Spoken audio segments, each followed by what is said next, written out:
அனைவருக்கும் வணக்கம். தெய்வீக பலன்கள் சேனல் சார்பாக தங்களை அன்புடன் வரவேற்கிறோம்.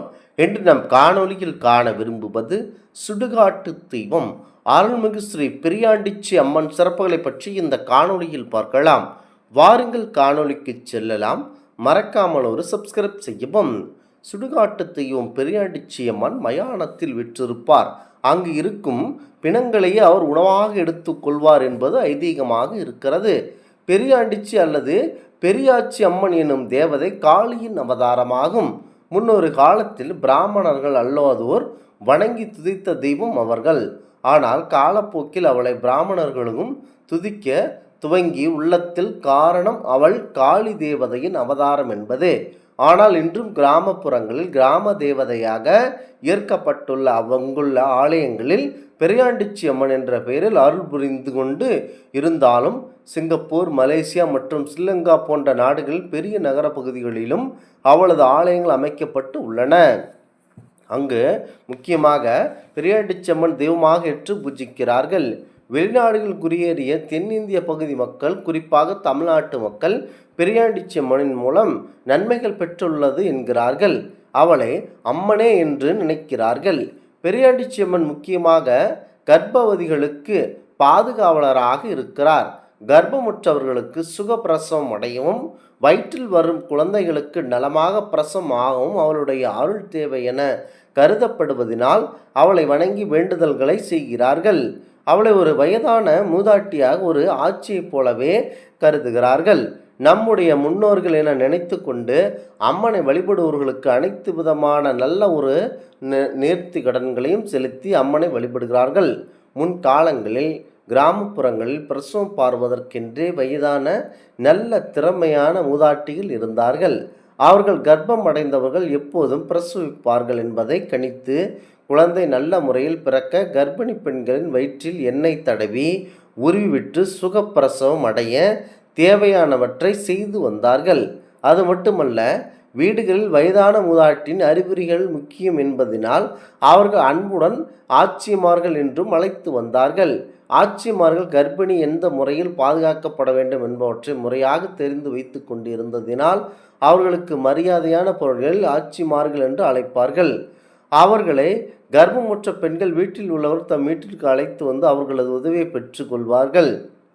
பயங்கரமான உருவை கொண்டு தன் கையில் ஒரு குழந்தையை ஏந்தி கொண்டும் தொடையில் தனது கையினால் ஒரு பெண்மணி வயிற்றில் கீறிய நிலையிலும் கால்கள் பாத்தில் ஒரு மனிதன் மிதிக்கப்பட்டு கிடக்கவும் தோற்றம் தரும் பெரியாண்டிச்சி அம்மன் பார்ப்பதற்கு பயங்கரமானவளாக இருப்பார்கள். முக்கியமான அவளை வணங்கி துதிப்போருக்கு அவள் அபாயகரமான கருணை காட்டுபவள். அவளை வேண்டி வணங்குபவர்களுக்கு அளவில்லா உதவி செய்பவர்கள். பெரும்பாலான அவளது ஆலயங்களில் அவளுக்கு காவலனாக மதுரை வீரன் போன்றவர்கள் காட்சி தருகிறார்கள். குறிப்பாக பெரியாண்டிச்சி அம்மன் மயானங்களில் அதிகமாக விற்றிருப்பார்கள். அவர்களுக்கு நீங்கள் ஒரு என்ன வேண்டுதல் செய்தாலும் அது உடனடியாக பலிக்கும் என்று அந்த மக்கள் கூறுகிறார்கள். அவளது தோற்றம் பற்றியும் பூமிக்கு வந்ததை பற்றியும் ஒரு கிராமிய கதை சிறப்பாக இருக்கிறது. அந்த கதையின்படி ஒரு காலத்தில் பாண்டிய நாட்டைச் சேர்ந்த வல்லராஜா எனும் பெயர் கொண்ட ஒரு மன்னன் இருந்தான். அவன் ஆட்சியில் பலரையும் கொடுமைப்படுத்தி வந்தான். மக்களுக்கு மட்டுமல்ல, ரிஷி முனிவர்களுக்கும் அவனால் பெரும் தொல்லைகள் தோன்றின. அவன் ராட்சசர்களையும் அசுரர்களையும் தன் கையில் வைத்து இருந்தான். அதனால் அவனை யாராலுமே ஒன்றும் செய்ய முடியவில்லை. அதே நேரத்தில் அவனுக்கு துணையாக இருந்த அரக்கர்களும் அசுரர்களும் அசுரர்களும் தம்மை பாதுகாத்து கொள்ள பெரியாண்டிச்சி அம்மனை துதித்து வந்தார்கள். அப்படி வாழ்ந்து கொடுங்கோல் ஆட்சியை நடத்தி வந்தவன் ஒரு முறை ஒரு முனிவன் மூலம் ஒரு சாபத்தை பெற்றான். அவனுக்கு பிறக்க போகும் குழந்தை பிரசவமானதும் அந்த குழந்தையின் உடனே பூமியை தொட்டு விட்டால் அவன் அழிந்து விடுவான். அவனது நாடும் அழிந்து விடும். மேலும் அவனது குழந்தையை அவனுக்கு மரணத்தை ஏற்படுத்தி தரும். மாறாக அது பூமியை தொடாமல் ஒரு நாள் இருந்து விட்டால் அதற்கு பிறகு ஒன்றும் ஆகாது. அந்த மன்னன் வெகு காலம் குழந்தை பாக்கியமே இல்லாமல் இருந்தான். ஒரு முறை மனைவி கர்ப்பவதி ஆயினாள். பிறக்கும் குழந்தை பூமியை உடனே தொட்டுவிட்டால் தனக்கு மரணத்தை சம்பவிக்கும் என்றும் அந்த சாபம் தோல்வியடைந்து விட்டால் அதற்கு பிறகு தனக்கு ஆபத்து கிடையாது என்பதை தெரிந்து வைத்து இருந்தவன் என்ன செய்வது என தவித்தான். ஆனால் அவன் அழிய வேண்டும் என்ற விதி இருந்ததினால் அசுரர்களையும் அரக்கர்களையும் அடக்கி வைத்து இருந்த பெரியாண்டிச்சியம்மன் அவன் நாட்டில் ஒரு வயோதிக பெண்மணி உருவில் வலம் வந்து கொண்டு இருந்தார்கள். அந்த காலங்களில் கட்டில்கள் கிடையாது, சொகுசான மெத்தை போன்றவையும் கிடையாது.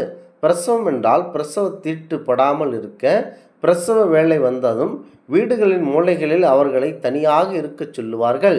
தரையில் பாய் மீது தான் இருந்து பிரசவிப்பார்கள். அத்தனை கட்டுப்பாடுகள் இருந்த காலம் அது. அதனால்தான் பிரசவம் பார்க்க என்ற அனுபவம் மிகுந்த வயதான ஆட்சிகள் கர்ப்பிணிகளுக்கு துணையாக இருக்க வைப்பார்கள். அரசன் தன்னுடைய படையினரை அனைத்து இடத்திற்கும் அனுப்பி மனைவிக்கு பிரசவம் பார்க்க தக்க துணை தேடினார்கள். ஆனால் யாரும் அவனுக்கு உதவ முன்வரவில்லை. ராணிக்கு பிரசவ வலி வந்து விட்டது. பிறக்கும் குழந்தையும் நலமாக இருக்க வேண்டும், அதே நேரத்தில் தானும் அழியாமல் இருக்க வேண்டும் என எண்ணி கவலையடைந்த மன்னன் உடனடியாக கிளம்பி தானே ஊருக்குள் சென்று நல்ல ஆட்சியை, அதாவது பிரசவத்திற்காக தேடிக்கொண்டு வந்திருந்த போது மன்னன் முன்னால் ஒரு வயதான பெண்மணியின் உருவில் இருந்த பெரியாண்டிச்சியம்மன் தென்பட்டார்கள். பெரியாண்டிச்சியம்மன் ஒரு தெய்வ பிறவி என்பதை அறியாமல் அவளது உதவியை மன்னன் நாடினான். பெரியாண்டிச்சியம்மனும் அவனது மனைவிக்கு பிரசவம் பார்த்து அவன் குழந்தையின் உடலில் முதலில் பூமியில் படாமல் பார்த்து கொள்வதாக கூறிவிட்டு அவனிடம் ஒரு நிபந்தனை போட்டார்கள். அந்த நிபந்தனையின்படி அவளுக்கு பிறக்கும் குழந்தையின் உடல் பூமியில் படாமல் வைத்து கொண்டு இருந்து விட்டால் அவளுக்கு ஏராளமான பொருட்களை தருவதாக உறுதியளித்தான். குழந்தை பிறந்தது. மன்னன் மனைவின் அருகிலேயே அமர்ந்து கொண்டு இருந்த பெரியாண்டிச்சியம்மனும் குழந்தையை தன்னுடைய கையில் ஏந்தி கொண்டு அமர்ந்து இருந்தார்கள். காலக்கெடு முடிந்ததும் அரசன் வந்து அந்த குழந்தையை தன் மனைவியிடம் தருமாறு கேட்டான்.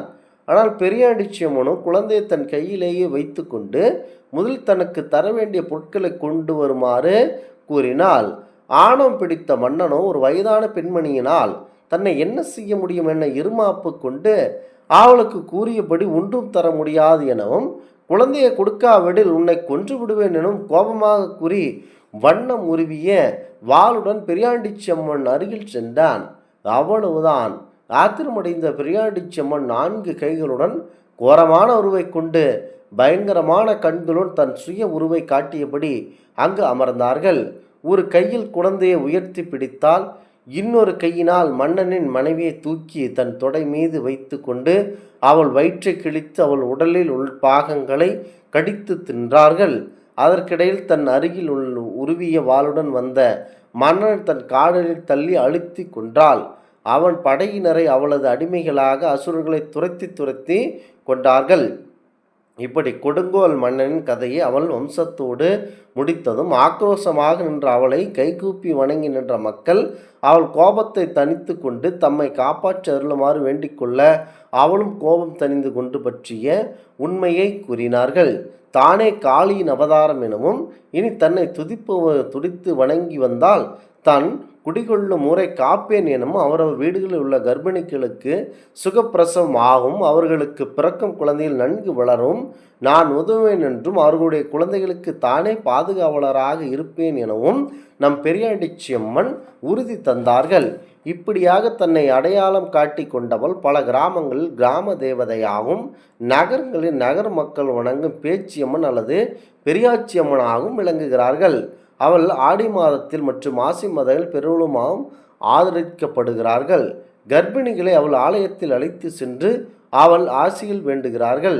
குழந்தை பிறந்ததும் தொட்டில் போட்டு பெயர் வைக்கும் முன் முதலில் அவள் சன்னதிக்கு எடுத்து சென்று குழந்தை அவள் சன்னதியில் கிடத்திய பிறகு வீட்டிற்கு எடுத்து வந்து மற்ற சடங்குகளை செய்கிறார்கள்.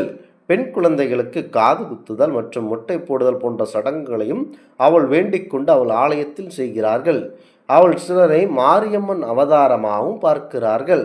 கிராமப்புறங்களில் உள்ள அவளது ஆலயங்களில் அவளுக்கு மிருக பலிகள் தரப்படுகின்றன. குறிப்பாக நகர்ப்புறங்களில் இந்த அம்மனை மாபெரும் தெய்வமாகவும் விளங்குகிறார்கள். இந்த ஆன்மீக தகவல் உங்களுக்கு பிடித்து இருந்தால் தெய்வீக பலன்கள் சேனலை கண்டிப்பாக சப்ஸ்கிரைப் செய்து கொள்ளவும். மீண்டும் ஒரு நல்லதொரு காணொளியில் உங்களை சந்திக்கிறோம். நன்றி, வணக்கம்.